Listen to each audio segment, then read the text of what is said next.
Hi guys. तो आज मैं केमिकल इक्विलिब्रियम से कक्षा 11वीं से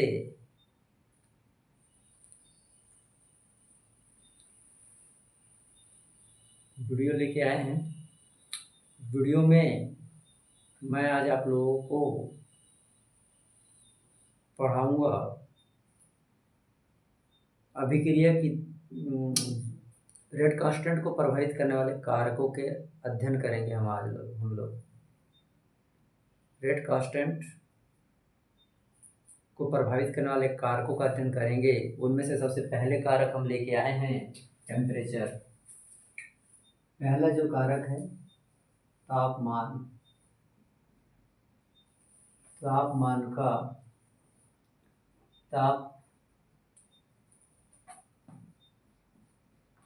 तापमान के द्वारा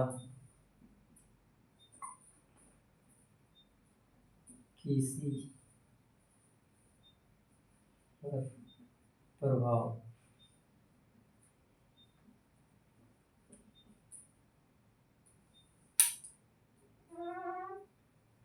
तापमान कैसे किसी को प्रभावित करता है, इसको हम यहाँ पे देखेंगे। माना कि कोई केमिकल रिएक्शन है। सबसे पहले हम देखेंगे ऊष्माशोषी अभिक्रिया के लिए।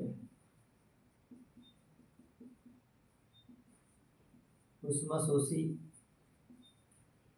अभिक्रिया के लिए ऊष्माशोषी अभिक्रिया का अध्ययन करेंगे। ऐसे अभिक्रियाएं जिनमें ऊष्मा अवशोषित होती है उनके बारे में मैं बात करूंगा यहाँ पे।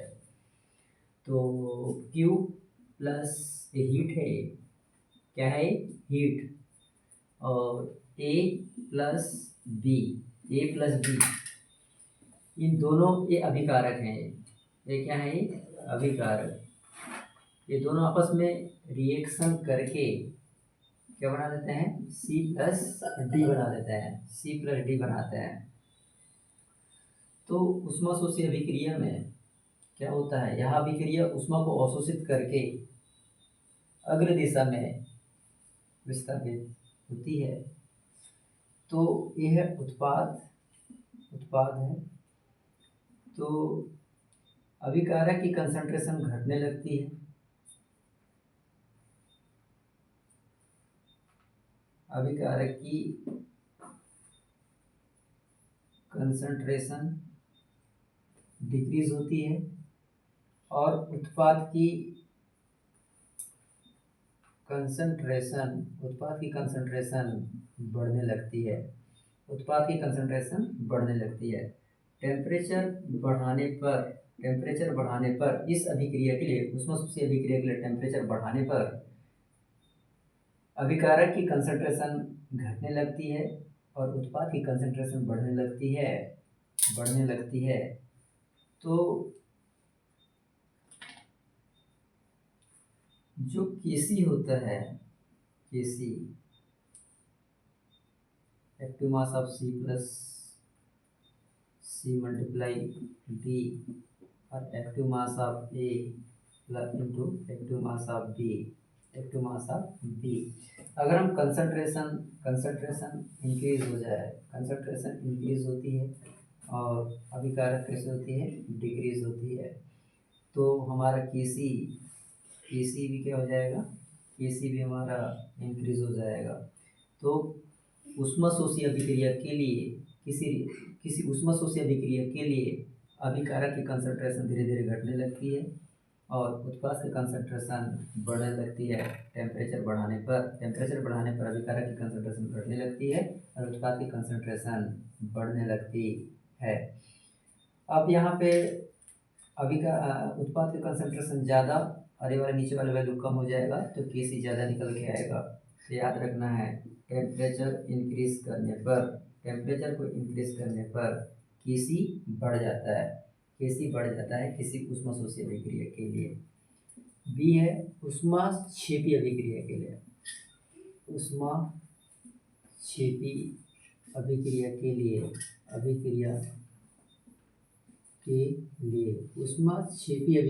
लिए A प्लस बी से बनता है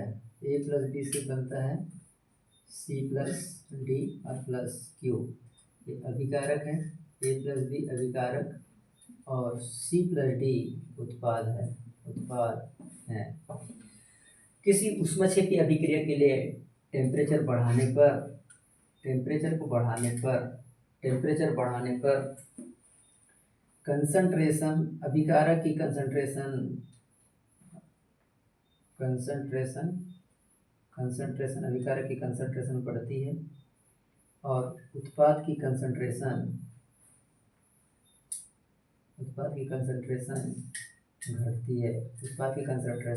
घटती है।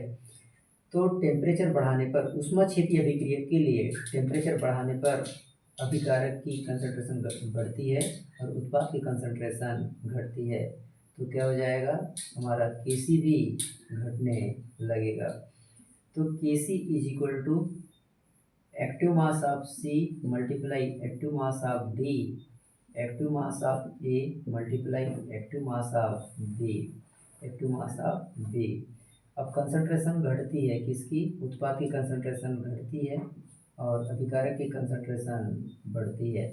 जब नीचे की राशि बढ़े और ऊपर की राशि घटे तो हमारा Kc भी घट जाती है। टेम्परेचर बढ़ाने पर किसी ऊष्मक्षेपी अभिक्रिया के लिए Kc के मान घटने लगती है। तो इस प्रकार से हम तापमान के द्वारा Kc पर पड़ने वाले प्रभाव का अध्ययन किए।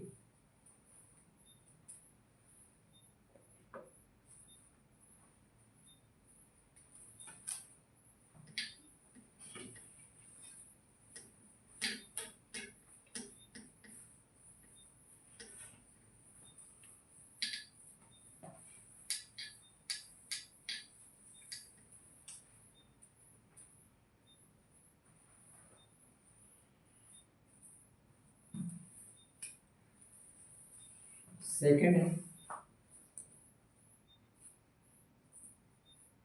दाब का प्रभाव।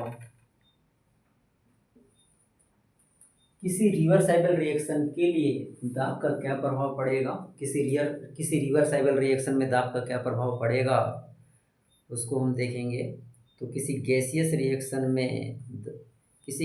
रिएक्शन में दाब का क्या प्रभाव पड़ता है, तो इसका अध्ययन हम यहाँ करेंगे।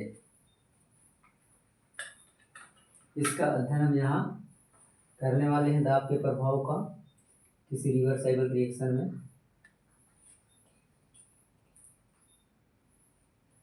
तो देखिएगा, देखो ये एक कंटेनर है ना, एक कंटेनर जिसमें कोई गैस भरी हुई है, कंटेनर,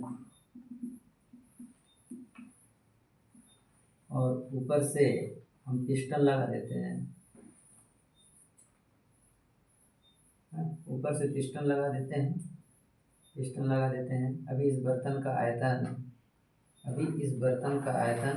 V है और जब दाब को बढ़ाया जाता है तो दाब और आयतन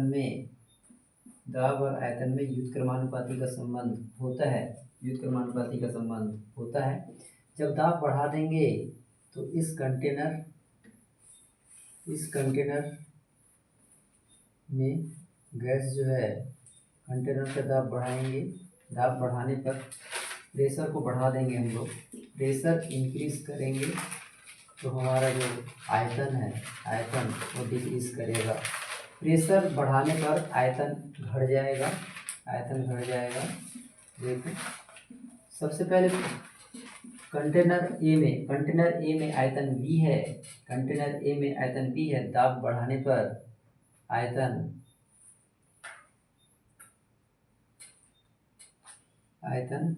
यहाँ से यहाँ तक आयतन ये हो जाएगा V1। तो आयतन कैसे हो गया, घट गया। अब जब आयतन घट जाएगा तो प्रेशर बढ़ाने पर आयतन घट जाएगा। यहाँ पे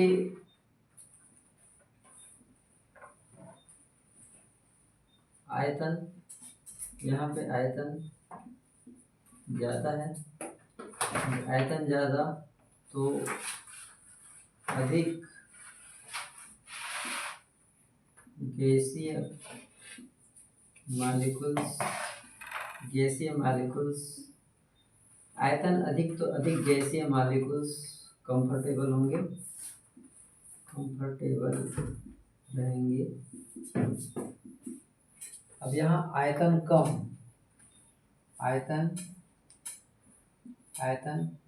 कम तो कम गैसीय मॉलिक्यूल कंफर्टेबल रहेंगे।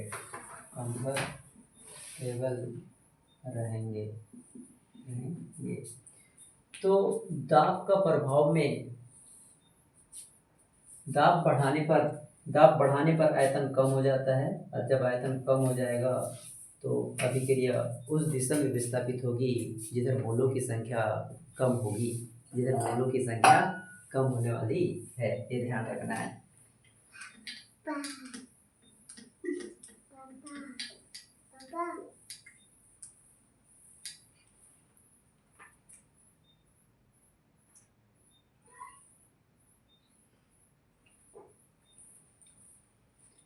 माना हैबर विधि में देखिएगा, हैबर विधि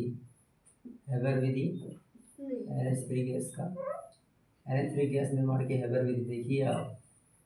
N2 gas plus 3H2 gas, इससे बन जाता है आप लोगों का 2NH3 गैस। इस अभिक्रिया का अगर मैं अध्ययन करूं तो इधर कितने मोल है? 1 मोल और 3 मोल, कितना मोल हो गए? 4 मोल। कितना मोल हो गया इधर? अभिकारक का कितने मोल हो गया? अभिकारकों का कितने मोल है? अभिकारकों का 4 मोल है। और इधर उत्पादों का मोल कितना है? उत्पादों का मोल 2 है। मोल इधर 4 है और मोल इधर 2 है। मोल देखो, अगर इस अभिक्रिया में अगर आप दाब बढ़ाओगे, क्या बढ़ाओगे? दाब। प्रेशर को बढ़ाओगे तो आयतन कैसा होगा? आयतन कम होगा। प्रेशर बढ़ाने पर आयतन कम होता है, अभी थोड़ा देर पहले बताया था ना कि प्रेशर बढ़ाने पर आयतन कम होता है। तो अगर आप इस अभिक्रिया में अगर आप दाब बढ़ा दोगे तो आयतन कम हो जाएगा, तो अभिक्रिया उस दिशा में विस्थापित होगा। अभिक्रिया फॉरवर्ड डायरेक्शन में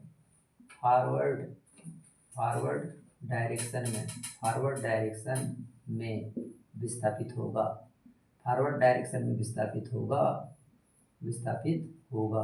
अभिक्रिया अग्र दिशा में विस्थापित हो जाएगा, ताकि केसी के मान कैसा बना रहे?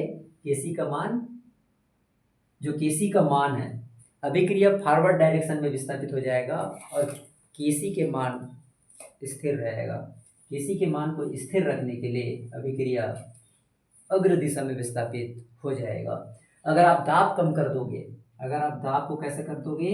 दाब को अगर कम कर दोगे तो आयतन कैसा हो जाएगा बताओ? आयतन बढ़ जाएगा। और जब आयतन बढ़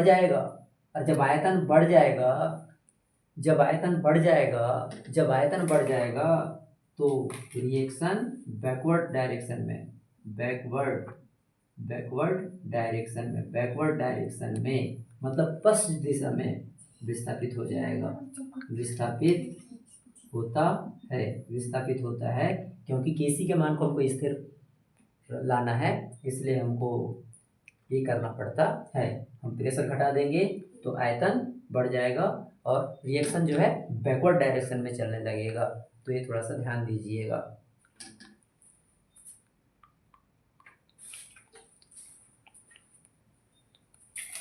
अब हम आगे देखते हैं।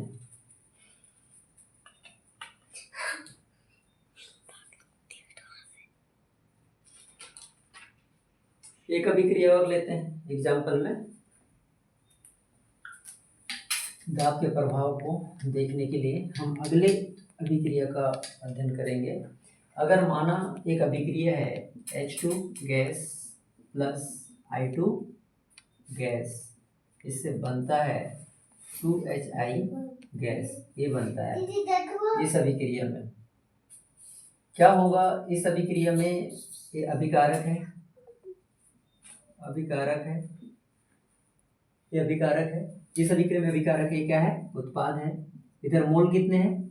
इधर 2 मोल हैं, अभिकारक के 2 मोल हैं, और उत्पाद के कितने मोल हैं? उत्पाद के भी 2 मोल हैं। अब देखो, अभी दोनों साइड में मोल बराबर हो गए। अब जब किसी रिएक्शन में दोनों साइड में मोल बराबर हो जाते हैं तो उस अभिक्रिया के लिए, उस रिएक्शन के लिए, उस रिएक्शंस के लिए दाब का, उस रिएक्शंस के लिए दाब का कोई प्रभाव नहीं पड़ता, का कोई प्रभाव नहीं पड़ता है।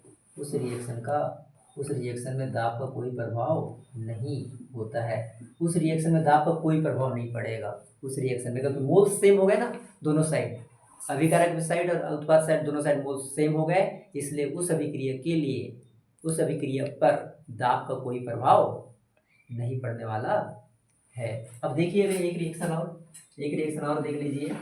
देखो, अगर मेरे पास है PCl5 है, ऐसा क्या है? PCl5 गैस, और इससे बनता है हमारा PCl3 gas plus Cl2 gas, ये है। तो क्या होने वाला है? इधर मोल कितने हैं? ये उत्पाद है, मोल कितने निकल के आएगा? मोल निकल के आएगा 1 और 1 2, ये 2 मोल है इधर पे, और ये है अभिकारक,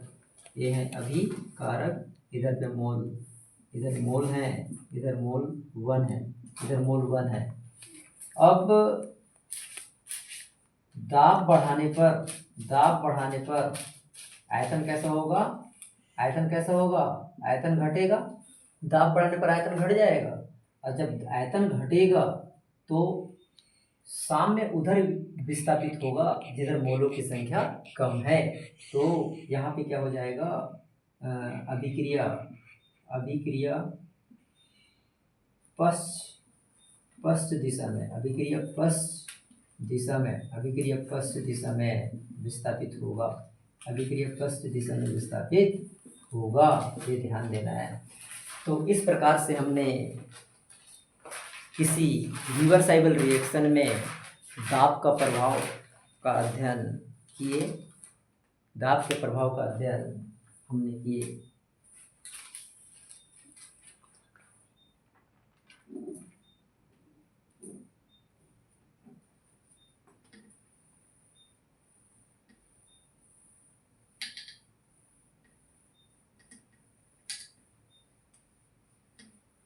तीसरा नंबर है सांद्रता का प्रभाव। सांद्रता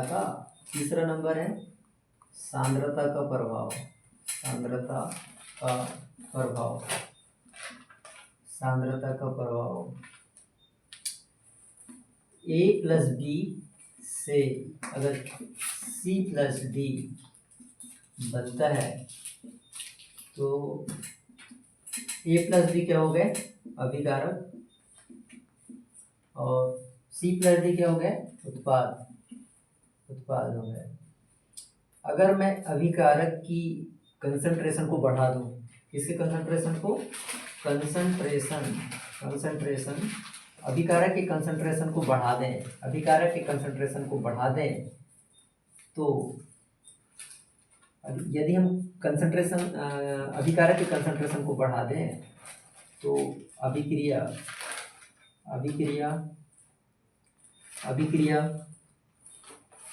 अग्र दिशा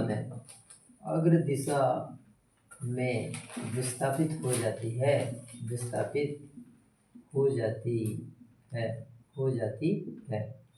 कंसंट्रेशन बढ़ाने पर अभिक्रिया अग्र दिशा में विस्थापित हो जाती है। और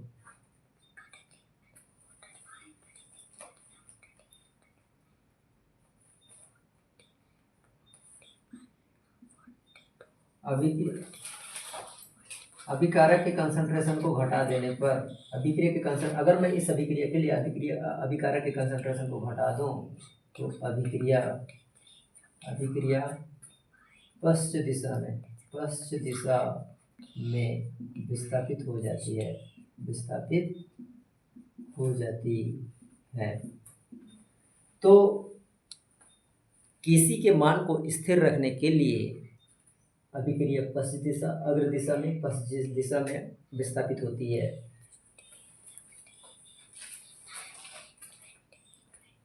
यदि इस अभिक्रिया के लिए उत्पाद के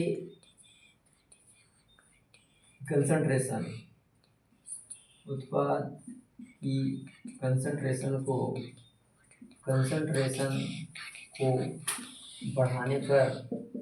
बढ़ाने पर अभिक्रिया